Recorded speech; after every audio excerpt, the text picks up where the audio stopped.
नमस्कार विद्यार्थी मित्रांनो, आपले सर्वांचे डबल अकॅडमी या ई लर्निंग प्लॅटफॉर्म चॅनलवर मी अभिजित सहर्ष स्वागत करतोय।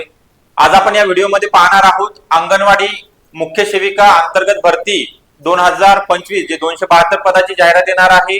यामध्ये आता तुमच्याकडे पुरेसा वेळ आहे, याची लिंक पण लवकरच उपलब्ध चालू होणार आहे फॉर्म भरण्याची। तर आपल्याला 150 प्लस जो टार्गेट आहे आपला 150 प्लस मार्क मिळवण्यासाठी नेमकं अभ्यासाचं नियोजन कसं करायचं आहे, कारण तर जेवढं आपल्याला सोपं वाटते तेवढं सोपं नाहीये, कारण तर स्पर्धा वाढलेली आहे। आता 102 पदाकरिता आपण पाहिलेलं आहे 87,000 फॉर्म आलेले आहेत आणि मागच्या कट ऑफ पेक्षा यावेळेचा कट ऑफ वाढत आहे। चांगले मार्क मिळालेले आहेत बऱ्याच महिलांना, त्यामुळे आपल्याला पण एक सेफ मध्ये राहायचं आहे। तुमचे जर मार्क चांगले आले तर तुम्ही निवांत तुम्हाला राहता येणार आहे, पुढचा अभ्यास कोणताच करायचा आवश्यकता पडणार नाही। तर या व्हिडिओमध्ये तुम्हाला संपूर्ण माहिती दिली जाणार आहे। त्या अगोदर डबल अकॅडमी मध्ये 272 पदाची जी जाहिरात आहे अंगणवाडी मुख्य सेविका अंतर्गत भरती, यामध्ये नागरी आणि ग्रामीण दोन्हीही पदाकरिता अकॅडमी मध्ये बॅचेस स्टार्ट झालेले आहेत। रेग्युलर आणि मेंटरशिप दोन्ही बॅचेस आहेत। ICDS कायदे पोषण अभियानासहित यामध्ये तुम्हाला बेसिक पासून तयारी करून घेतली जाणार आहे। टॉपिक वाईज MCQ असतील, त्यासोबत टेस्ट सिरीज आणि ईबुक नोट्स ICDच्या नोट्स फ्री मध्ये दिले जाणार आहेत। ईबुक मध्ये लेक्चर आपल्याला अनलिमिटेड वेळा पाहता येणार आहेत। तर ही live plus recorded batch join करण्याकरिता अकॅडमीशी संपर्क करायला आपल्याला 8329 588 625 दोन्ही अंतर्गतची पण बॅच आहे आणि सरळ सेवेची पण बॅच आहे। तर या नंबरवरती तुम्हाला कॉल करायचा आहे। आपला अधिकचा वेळ न घेता जे महत्वाचं आपण व्हिडिओ पाहत आहोत, अभ्यासाचं नियोजन, किती मार्क मिळवायचे, आपल्याला टार्गेटच किती ठेवायचं आहे, जास्त ठेवायचं आहे। त्यामुळे जवळपास त्या मार्काचे म्हणजे 150 तरी नाही परंतु 140 तरी मार्क आपल्याला कसे मिळतील या दृष्टीने अभ्यासाचं योग्य प्रकारे तुम्हाला नियोजन करायचं आहे।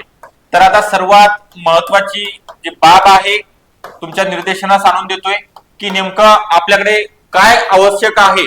तर सर्वात महत्वाचं आहे बुक, ओके, पुस्तक किंवा तुमच्या नोट्स आणि PYQ plus MCQ, okay. PYQ म्हणजे मागचे जे तुमचे पेपर झालेले असतील, आज ते 10 वर्षापूर्वीचा पेपर असेल, 5 वर्षापूर्वीचा पेपर असेल, ते पेपर कलेक्ट करायचे आहेत, आपल्याकडे अवेलेबल आहेत, तुम्ही घेऊ शकता। त्यासोबतच जे बुक आहेत रेफरन्स बुक प्रत्येक विषयाकरिता, मराठीचा असेल, इंग्लिशचा असेल, सामान्य ज्ञानचे वेगवेगळ्या विषयाचे बुक असतील, गणित बुद्धिमत्ताला काय वाचायचं आहे तेच, आणि ICDS पोषण अभियान या सर्व विषयाची लिस्ट घ्यायची आहे। एक वेळेस मी बरेच वेळा तुम्हाला संदर्भ साहित्य कोणतं यूज करायचं आहे त्या संदर्भात माहिती दिलेली आहे आणि ते कलेक्ट करायचं आहे, तुमच्या स्टडी रूम मध्ये ठेवायचं आहे।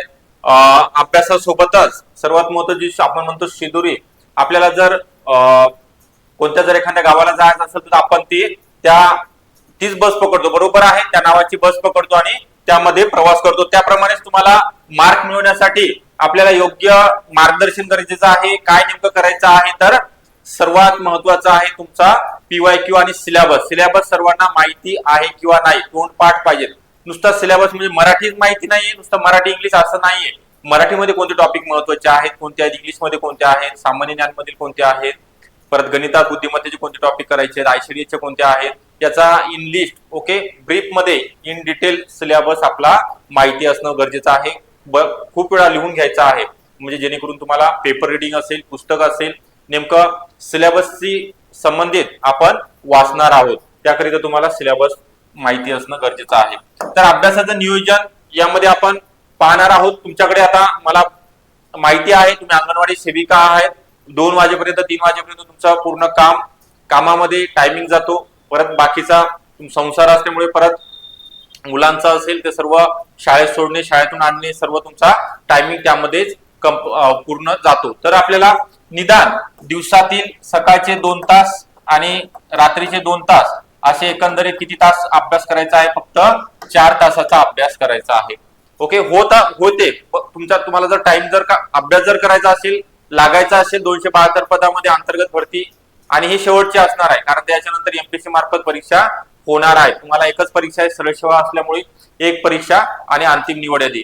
MPSC मध्ये पूर्व असणार, मुख्य असणार, त्यामुळे त्याच्या भानगडीत पडू नका।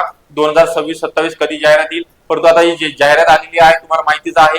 272 पदाची त्याची लिंक 21 तारीख शेवटची होती तुमचे प्रमाणपत्र मिळण्याची, बरोबर आहे। आता काही ठिकाणचे प्रमाणपत्र महिलांना मिळणे बाकी आहेत, त्यामुळे थोडस प्रोसिजर जे आहे जाहिरातीची लिंक सुरू होण्याची 8 ते 10 दिवसाचा गॅप पडू शकतो. ओके, तुम्हाला तुमच्याकडे आहेत पेशन्स तेवढे, तुम्हाला पण माहिती आहे थोडस सरकारी काम म्हटल्यानंतर लेट होतं. तर सर्वात महत्त्वाचं सांगितलेलं आहे नेमकं 4 तासाचा अभ्यास करायचा आहे. यामध्ये सकाळचा जो टायमिंग आहे, तुमचे जे अवघड विषय आहेत, अवघड म्हणजे तुम्हाला गणित जाते अवघड, इंग्लिश जर जात असेल तर ते सकाळी त्याचा अभ्यास करायचा. जे सोपे विषय आहेत, आता चालू घडामोडी असेल किंवा मराठी हा विषय आहे तर ते रात्रीला करायचा आहे, ज्यावेळेस तुमचा कंटाळवाणा टायमिंग असतो त्यावेळेमध्ये इझी सोपे सब्जेक्ट करायचे आहेत. आणि सर्वात महत्वाचं तुम्ही कोणताही आता सामान्य ज्ञान या विषयामधील इतिहासाचं जर वाचलं, मराठी इतिहास समाज सुधारक, तर त्यावर्षी तुम्हाला एमसीक्यू सॉल्व्ह करायचे आहेत. काय करायचे आहेत? मल्टिपल चॉईस क्वेश्चन किंवा पीवायक्यू तुम्ही सॉल्व्ह करायचे.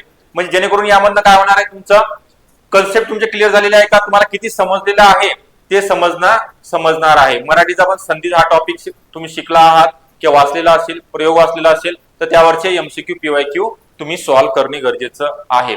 असं जर तुम्ही चांगल्या प्रकारे अभ्यास केला आणि ठोकळा कोणीही वाचणार नाही. तुम्हाला काय करायचं आहे, अभ्यास आतापासून किमान तुमची 3 महिन्यात तुम्हाला कालावधी मिळणार आहे. फॉर्म भरणे 1 महिना, त्यानंतर 2 महिन्याचा कालावधी, अभ्यासाकरिता असं एकंदरीत 90 दिवस तरी मिळणार आहे. तर तुम्हाला आतापासून 90 दिवसाचं नियोजन कसं करायचं आहे, याकरिता 5वी ते 10वीचे स्टेट बोर्डचे बुक, यामध्ये फक्त सामान्य ज्ञानचेच आहेत. इतिहास, भूगोल, राज्यघटना आहे, बेसिक सायन्सचे बुक आहेत, ते रीड करायचे आहेत. का रीड करायचे? महाराष्ट्र स्टेट बोर्डचे करायचे आहेत. सामान्य ज्ञान विषयामध्ये तुम्हाला किती 20 प्रश्न आहेत, 40 गुण आहेत. ओके, 20 प्रश्नांची संख्या 40 मार्क आहेत, म्हणजे खूप जास्त प्रश्न विचारले जाणार आहेत. त्यामुळे तुम्हाला बेसिक तुमचं स्टेट बोर्ड कंप्लीट होणे गरजेचं आहे. वेळ आहे, त्यामुळे जर असतील तुमच्याकडे अवेलेबल तर ठीक, नसेल तर तुम्ही मार्केटमधनं परचेस करू शकता किंवा आपल्या अकॅडमीमध्ये वेगवेगळ्या विषयाच्या नोट्स आहेत, वन लाइनर नोट्स आहेत, एमसीक्यूच्या नोट्स आहेत, पीवायक्यू आहे, सर्व अवेलेबल आहे. आता काय आहे, अवेलेबिलिटी भरपूर झालेली आहे, फक्त आपल्याला त्यामधनं टायमिंग काढायला लागतो. आपल्या टाइम मधनं अभ्यासाकरिता टाइम द्यावा लागतो. थोडंसं मोबाईलचं जे प्रमाण आहे, सोशल मीडिया वगैरे, त्यावर थोडंसं आपण बंद करा. मोबाईल वापरायचं पण बंद करा आणि जास्तीत जास्त कॉन्सन्ट्रेशननी अभ्यास करा. अजून निगेटिव्ह मार्किंग, मी काय बोलतोय त्याकडे लक्ष द्या व्यवस्थित, शेवटपर्यंत बघा. निगेटिव्ह मार्किंग संदर्भात सूचना आपल्यापर्यंत आलेली नाही. ज्यावेळेस तुमची जाहिरात येईल त्यामध्ये जर नमूद असतेच निगेटिव्ह मार्किंग असण्याची दाट शक्यता आहे 99%. कारण त्या 102 पदाची जाहिरात झालेली सरळ सेवेची, त्याला पण निगेटिव्ह मार्किंग होती. म्हणजे यामधनं काय होणार आहे, जे महिला आहेत, ज्या मेहनत घेत आहेत, अभ्यास करतायत चांगला, त्यांचाच फायदा होणार आहे निगेटिव्ह मार्किंग मध्ये. नाही तर काय होते, निगेटिव्ह मार्किंग नसली तर एखादी स्टुडंट 100 पैकी 100 प्रश्न सोडवते, एखाद्याचं नशीब जोरावर असते, त्याचे उत्तर 20 प्रश्न जरी तिने असेच जर सोडवले त्यापैकी 10 प्रश्न बरोबर येण्याची शक्यता असते. त्याकरिता एक चाळणी करायची आहे. जे हुशार आहेत, जे क्रीम आहेत, ते वरती आली पाहिजेत आणि ज्यांनी अभ्यास कमी केला तो गाळ खाली राहायला पाहिजे. म्हणजे ज्यांचं जे स्टुडंट हुशार आहेत त्यांचं सिलेक्शन होण्याच्या दृष्टीने ही निगेटिव्ह मार्किंग सरळ सेवेमध्ये पण सुरू करण्यात आलेली आहे. तर आपल्याला एकंदरीत लक्षात आलं असेल मी काय सांगितलेलं आहे. अभ्यासाचं नियोजन 140-150 मार्क तुम्हाला कसे पाडायचे आहेत या दृष्टीने जर तुम्हाला अभ्यास करायचा असेल, ठोकळा कोणत्याच पब्लिकेशनचा तुम्ही वाचणार नाहीत. कारण तर ठोकळा जर वाचला तर तुम्हाला आउट ऑफ मार्क मिळणार नाही. मी जे सांगितलेले बेसिक पासून तयारी करायची आहे, त्यावेळेस तुमचे कन्सेप्ट आणि जे महत्वाचे प्रश्न आहेत यामधनच विचारले जातात स्टेट बोर्ड मधनं. बाकी मराठीच्या नोट्स आहेत, ICDSच्या तर तुम्हाला माहितीच आहेत, आपल्या डबल अकॅडमीच्या पूर्ण महाराष्ट्रभर फेमस आहेत. अजून अपडेट करणं चालू आहे. ज्या नवीन योजना वगैरे असतील सर्व, पोषण अभियान, कायदे सर्व महिला बाल विकास संदर्भात आहेत ते पण अपडेट करणं चालू आहे. तुमच्या एक्झाम होईपर्यंत, एक्झाम सुरू म्हणजे जाहिरात येईपर्यंत बुक पण आपलं मार्केटमध्ये येईल. तर आपल्याला सरळ सेवा असेल किंवा अंतर्गत अंगणवाडी सुपरवायझरची बॅच लॉन्च करण्यात आलेली आहे. आणि काय नंतर करण्याऐवजी लवकरच तुम्ही अभ्यासाला सुरुवात करायची आहे आणि योग्य मार्गदर्शन पण मिळवायचं आहे. तर याकरिता तुम्हाला बॅच जॉईन करायची आहे. ICDS पोषण अभियान सहित ही बॅच अवेलेबल असणार आहे. याकरिता 8329 588 625 या नंबरवरती कॉन्टॅक्ट करायचा आहे. आणि बाकी सर्व सण समारंभ असेल, लग्न समारंभ असेल ते सर्व सोडायचं आहे. फक्त आपण आता स्वार्थी बनायचं आहे, बरोबर आहे. स्वार्थी याच्यासाठी बनायचं आहे, स्वतःसाठी बनायचं आहे स्वार्थी. कारण तर आपल्याला कुठेतरी पुढे जायचं आहे. किती दिवस आपण अंगणवाडी सेविका म्हणून काम करत राहणार आहे, कार्यरत राहणार आहे. कुठेतरी आपल्याला वरच्या पदावर जायचं आहे, चांगली पेमेंट घ्यायची आहे, आपलं कुटुंब वरच्या स्तरावरती न्यायचं आहे. त्याकरिता स्वार्थी बनायचं आहे आणि अभ्यासाला वेळ काढायचा आहे.